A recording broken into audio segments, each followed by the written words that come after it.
Hello everyone and welcome to another Cambridge A-Level IT tutorial. Today we are going to concentrate on May-June 2019 paper 4 as usual. And our emphasis is going to be on the graphic design and animation aspect. So I'm going to scroll down to the question. This is task 1. And it says in a vector graphics application, recreate this image of a medical monitor. So we have a medical monitor here with dimensions and colors given and textures given, and we are supposed to recreate this in vector graphics. As I said, the dimensions are for guidance only and should not be drawn. The measurements need only be approximate, but proportions of the image must be preserved. Okay, so the measurements need only be approximate. Okay, create the image as grouped objects. Make sure that the panels, the casing, and the metallic inset are transparent. Save the group objects separately as casing, metal inset, and grid in a bitmap that supports transparency. Save the final grouped image in a scalable vector graphics format as H monitor underscore followed by a center number underscore candidate number. So I'm going to use this example given as my file name. So let's have a close look at the image, the medical monitor we are going to recreate, and let's dive into Illustrator. Let's have a look at the dimension again. The biggest dimension is the blue casing, the light blue casing, which is 10 by 11 centimeters.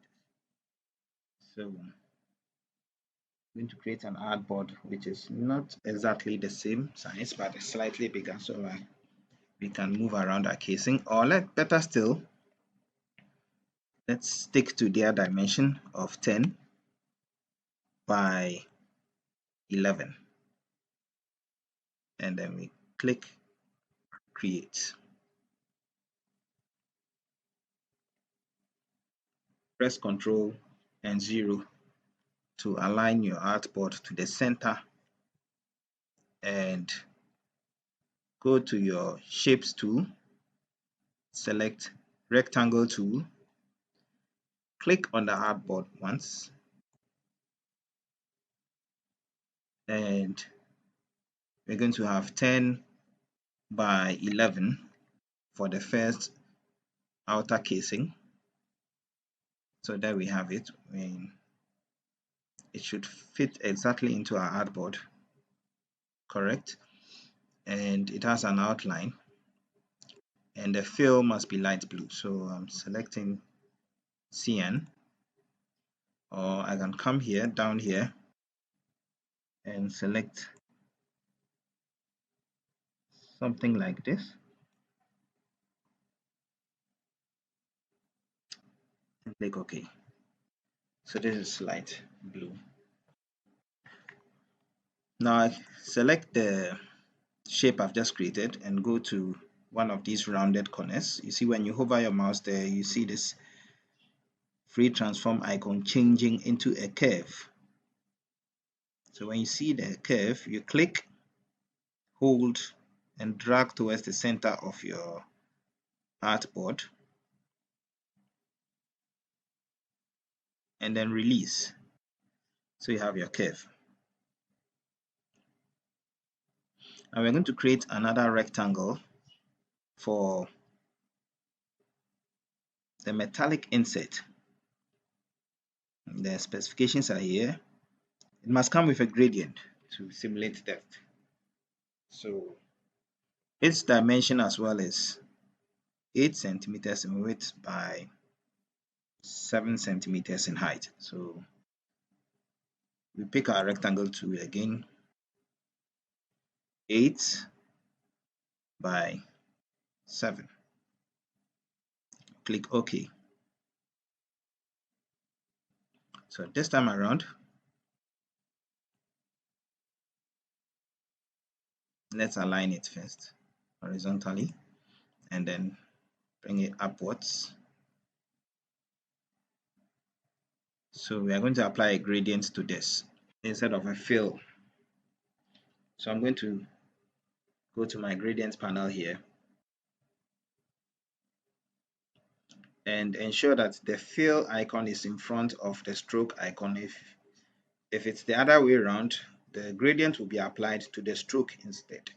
So ensure that the fill is in front and then click on the default gradient, which is black and white. So you have this.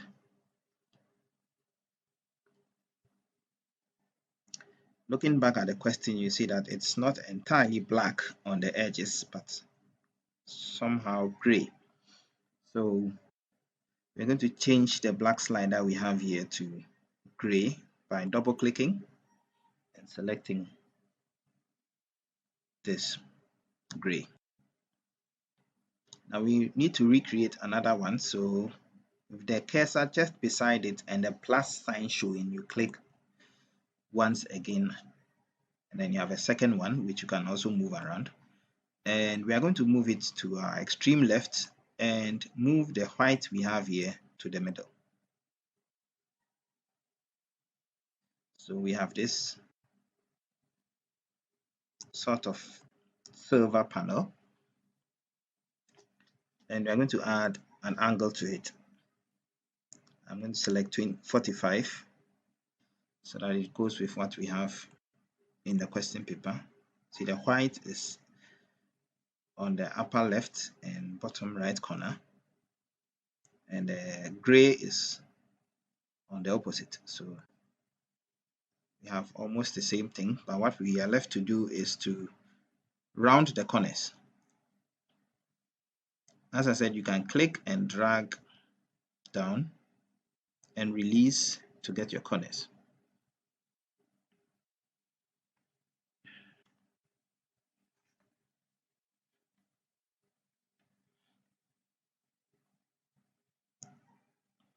But before we continue, we need to ensure that our blue casing has this transparent hollow feel. So what I am going to do is I'm going to replicate or duplicate the metal inset by selecting it, going to edit, copy, edit again, paste in back. So with that paste in back selected, hold down shift and select your blue casing.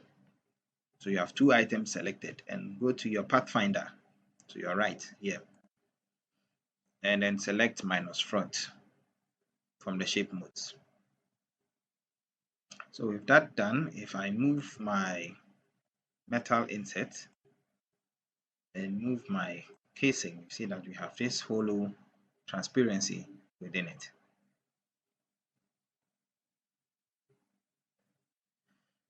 So I'm bringing the case back to the artboard and this as well.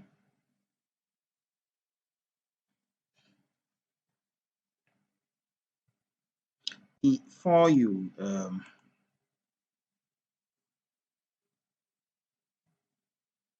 continue, ensure that you go to view and make sure that your smart guides are on.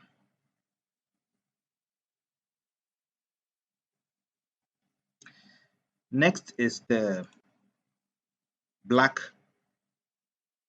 screen. It also has a dimension of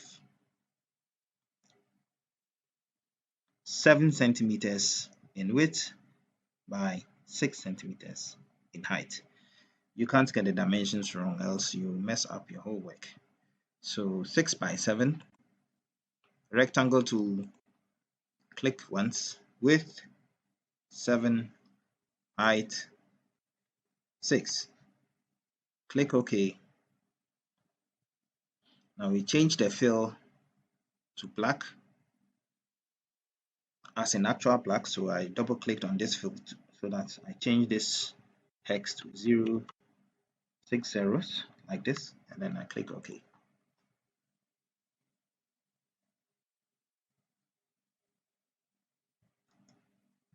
I can do the same thing for the stroke by bringing the stroke forward like this and double clicking on it and changing this hex to.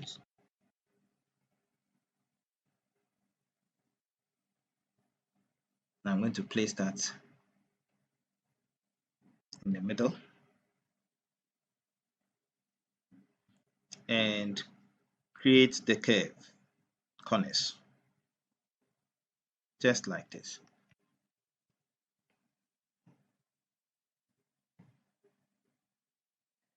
The question doesn't give us a specific corner radius of the curves. That's why I'm clicking and dragging.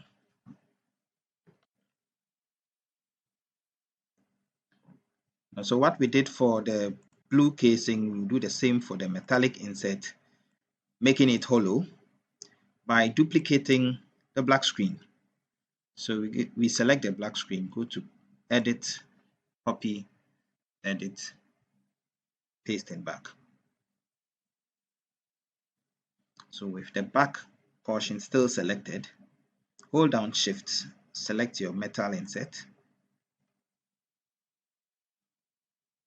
go to the pathfinder and do the minus front. Now if I move my black screen off and my metallic inset, it's hollow on the inside. So I move everything back and we are left with another thing to do for the black screen, that is the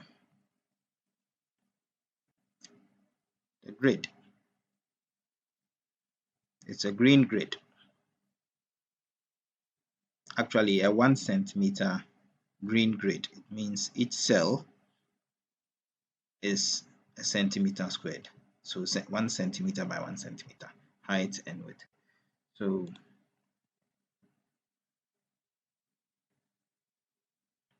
I go to my shapes tools and I select rectangular grid from the bottom. Click on the artboard once and then I'll apply the width and height of the black screen to the grid.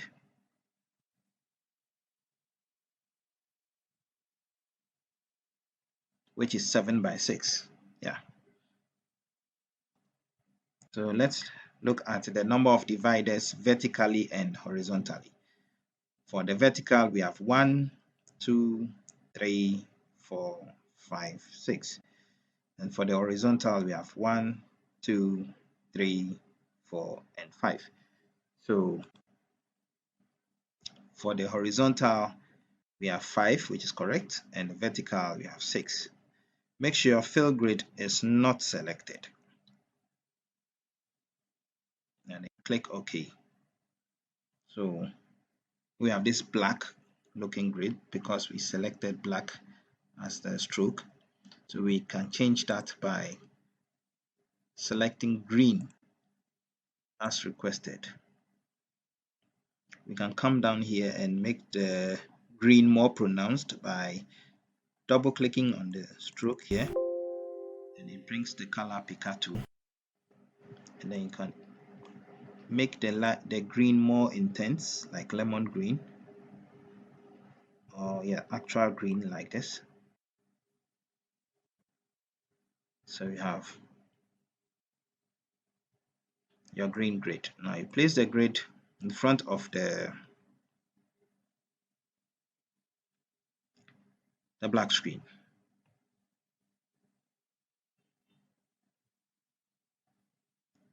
Now there's a probability that when you create When we are done creating our black screen, you have these edges still sticking out. This edge still sticking out. So what I'm going to do is I'm going to undo what we just did. I can do that by going to the layers panel here, selecting this, and then putting it in the dustbin. I can do that by going to the, so now I'll go to the rectangular grid tool, click once again, and this time around I'm going to add 0.1 to the width and 0.1 to the height.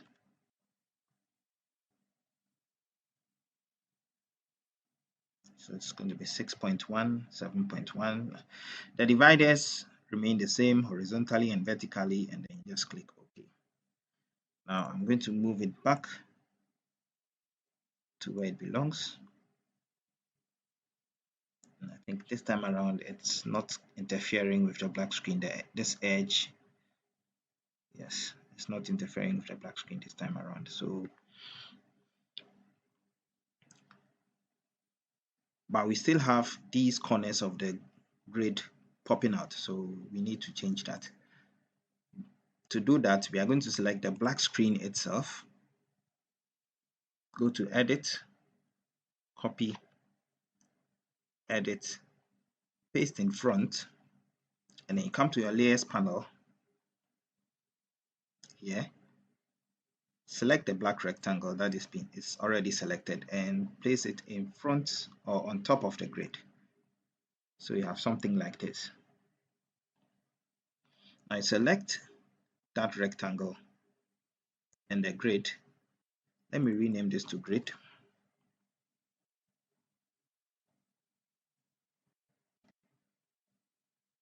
So with both selected, I go to Object, come down to Clipping Mask, and select Make.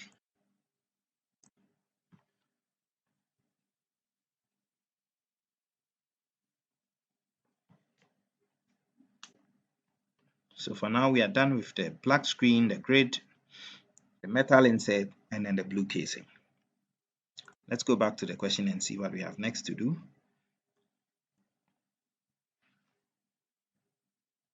We are supposed to create buttons and give it a 3D effect. Buttons should have rounded corners and should be 1.5 centimeters in width by 1.5 centimeters in height.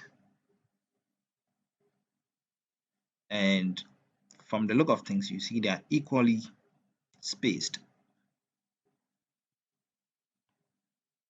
Square with rounded corners, buttons with 3D effect. Okay.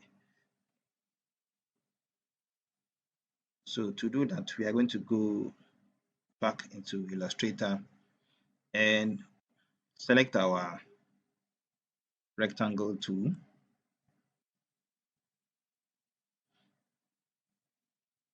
And I'm going to click anywhere once and type in 1.5 by 1.5.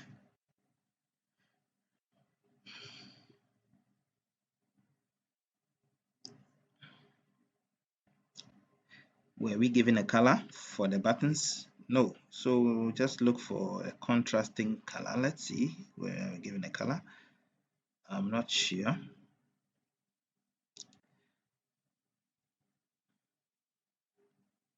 But in the original version of the question paper, probably these buttons are colored. So let's look for a color that is contrasting the blue.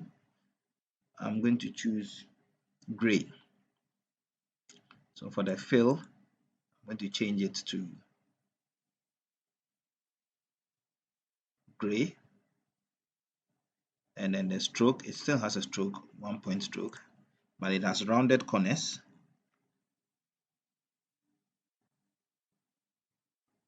So just as we did for the casings and the insets, I'm going to click and drag to have this. Are we right? Okay, at least we are right for the first one. But we need to give it this 3D feel. So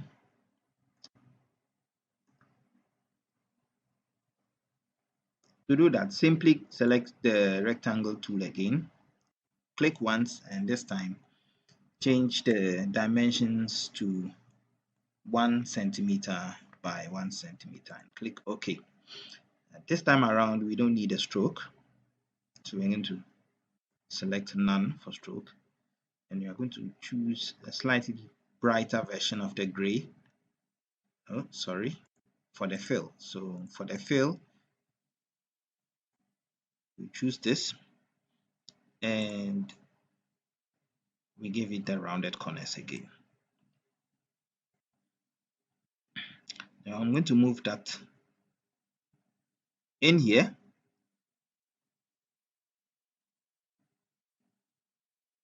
and I'm going to increase the size till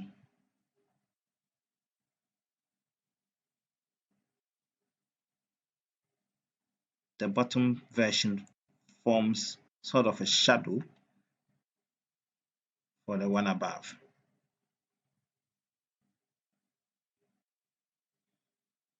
So I can select the bottom one again. I've selected the bottom one, not the one on top, this one. And I'm going to darken the gray a little bit. So I have something like this. And then the one on top, I'm also going to darken the gray a little bit, not too much, like this. And I'm going to increase the size a little bit, so I have something like this. Let's decrease it a bit.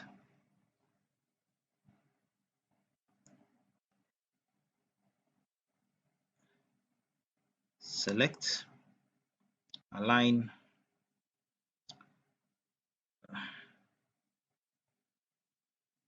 select, align selection, not to add board, align selection, then align it this way and to the top that way. Let's see if the stroke on the top is showing. It's showing a bit, so select the one in the middle, then use the arrow key to move it down just a little bit. Let's look at the sides. Okay, so I think I need to increase it a little bit.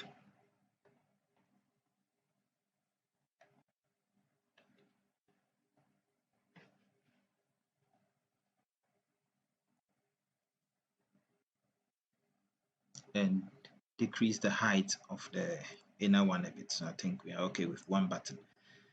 So if we are done with one button, all we need to do for the rest is duplicate.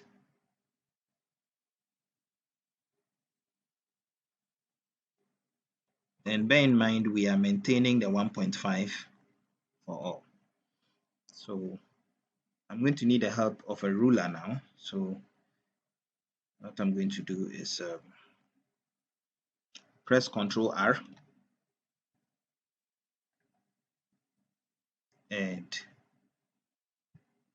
select my button, right click, group them, bring it somewhere here. Yeah.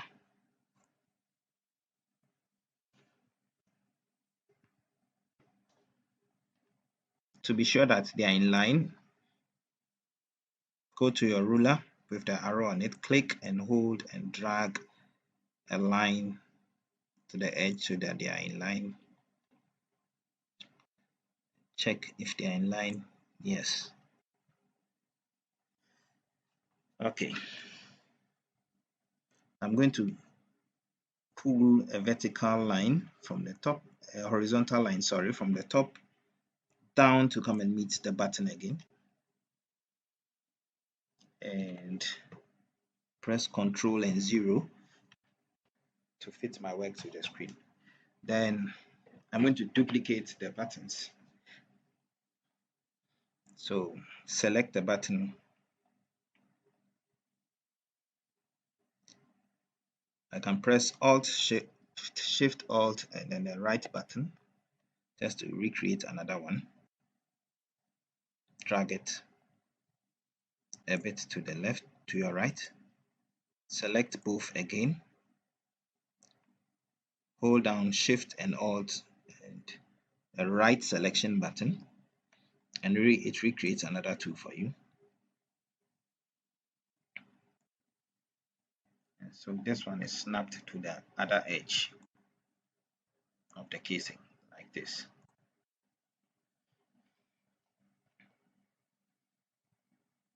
So the next thing you need to add is the pause, freeze, print on and off. The text. So select your text type tool,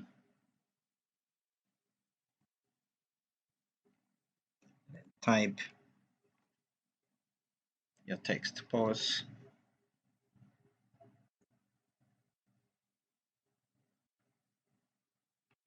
I'm going to duplicate the text by holding down Shift and Alt and dragging. Then select the type tool, double click on the text I just duplicated and type my word. Retype the word that I want. So freeze. I'm going to hold down Alt and Shift,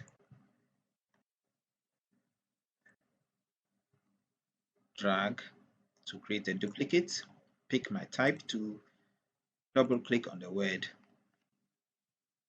What's the next? Print. Okay, so we have print.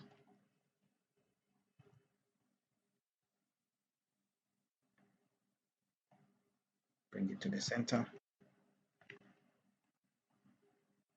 Hold down Alt and Shift. The last one, select your type tool, double click on the text, on stroke off. Bring that one also to the center of the button. Now you can select all the text you've just created and slightly bring them down so that vertically they are also centered. And for the horizontal, you can individually reposition them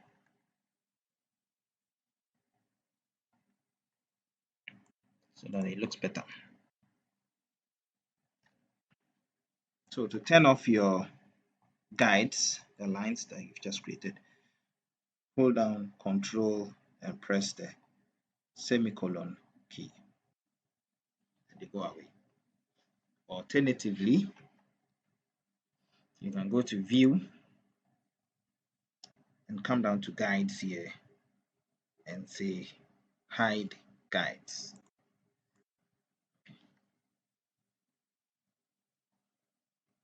So we are almost done and we are left with saving our work. So the first thing we are going to do is to save our work, the blue casing first. So we hit the grid, the black screen, and then a metallic inset.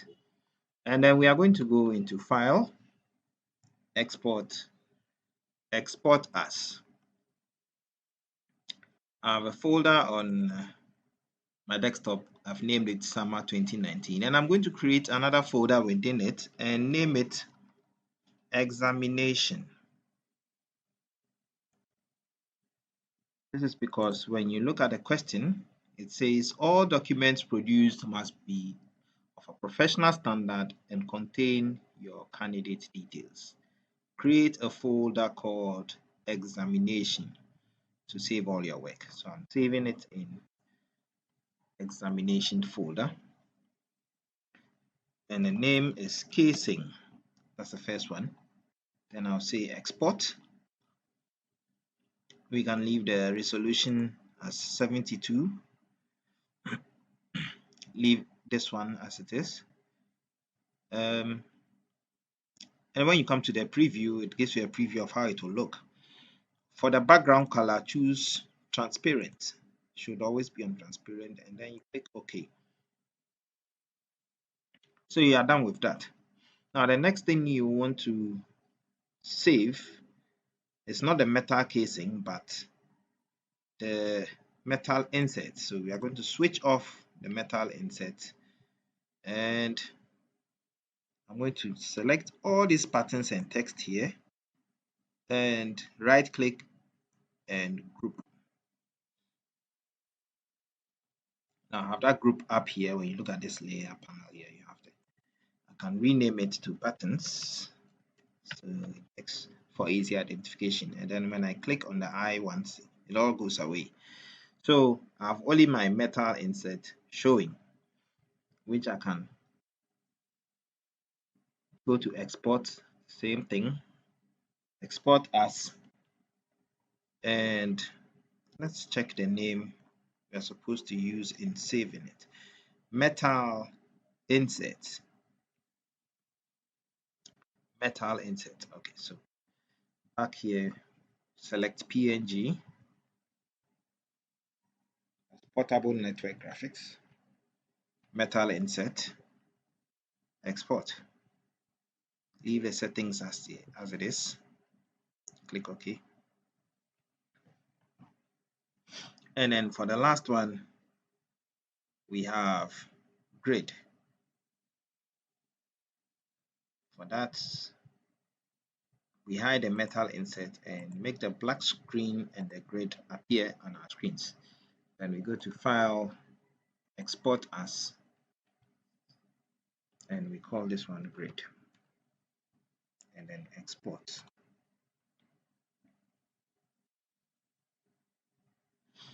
Last but not the least, we are supposed to save this in an SVG format as monitor underscore followed by your center number underscore candidate number. So I'm going to use this example as my number.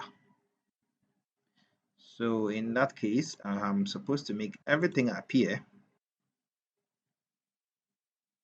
like this.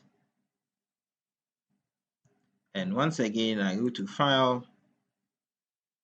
Export As, and then this time around, from the drop down in the Save As type, I choose SVG.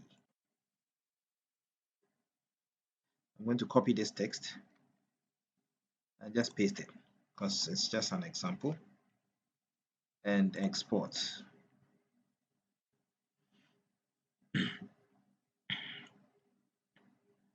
Make sure the settings are like this and don't change anything, and then just click OK.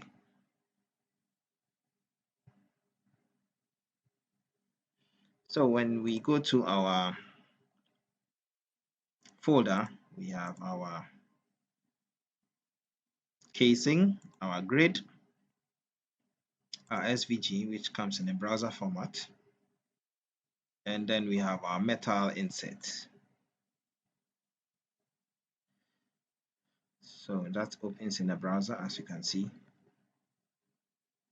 and we will be using this in part 2 for our animation. If you like this video, remember to click on the like button and subscribe to my channel as well.